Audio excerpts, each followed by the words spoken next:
B Ram, CPML mass line party Narayanpet జిల్లా కార్యదర్శి. ఈరోజు ప్రజావాణిలో జిల్లా కలెక్టర్ గారిని సిపిఎంఎల్ మాస్ లైన్ పార్టీ తరఫున కలిసి ముఖ్యంగా అప్పక్పల్లి కోయలకొండ మధ్యలో మంజూరైనటువంటి 28 కిలోమీటర్ల రోడ్డు ఏదైతే ఉందో వాటిని 4 సంవత్సరాల కిందట సుమారు 56 కోట్లు దానికి మంజూరైతే ఆ పనిని పెండింగ్లో పెట్టినటువంటి పరిస్థితి ఉంది.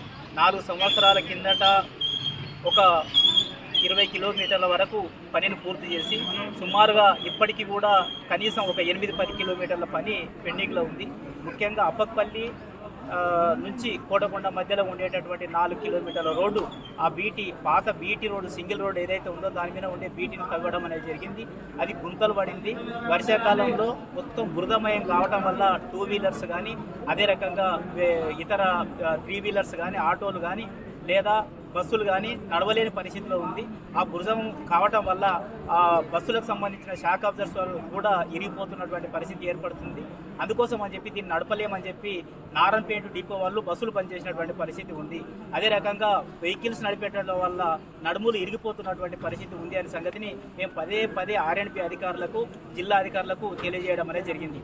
ఇంతేకాకుండా కోటకొండ కోయలకొండ మధ్యలో ఉండేటటువంటి 6 కిలోమీటర్ల రోడ్డు కూడా అది ఫారెస్ట్ క్లియరెన్స్ కాలేదని చెప్పి దాన్ని కూడా ఆపిన పరిస్థితి ఉంది.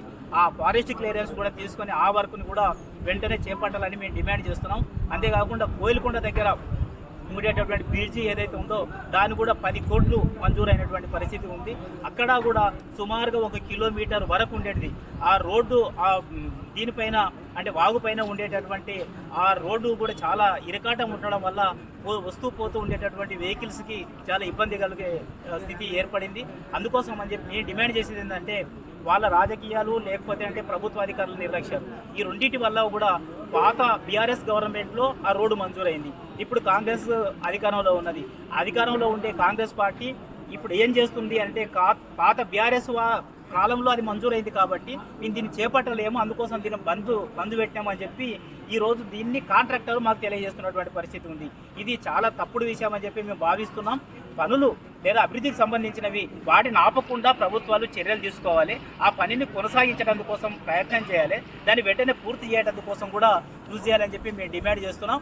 అంతేకాకుండా ఇప్పుడు ఉండేదానికి అంటే ఒకవేళ చేయాలి అని అనుకుంటే కనీసం పాత మంజూరు ఏదైతే ఎస్డిఎఫ్ కింద ఉందో దాన్ని రద్దు చేసి కొత్తగానైనా నిధులు మంజూరు చేసి ఆ పని టేకప్ చేయడానికి ప్రయత్నం చేయాలని చెప్పి కూడా మేము కోరుతున్నాం. లేనిచో మేము వెంటనే సిపిఎంఎల్ మాస్ లైన్ పార్టీ తరఫున పెద్ద ఎత్తున ఇక్కడ ఆందోళన చేపట్టవలసిన పరిస్థితి ఏర్పడుతుంది అని చెప్పి మేము ఈ సందర్భంగా గుర్తు చేస్తున్నాం.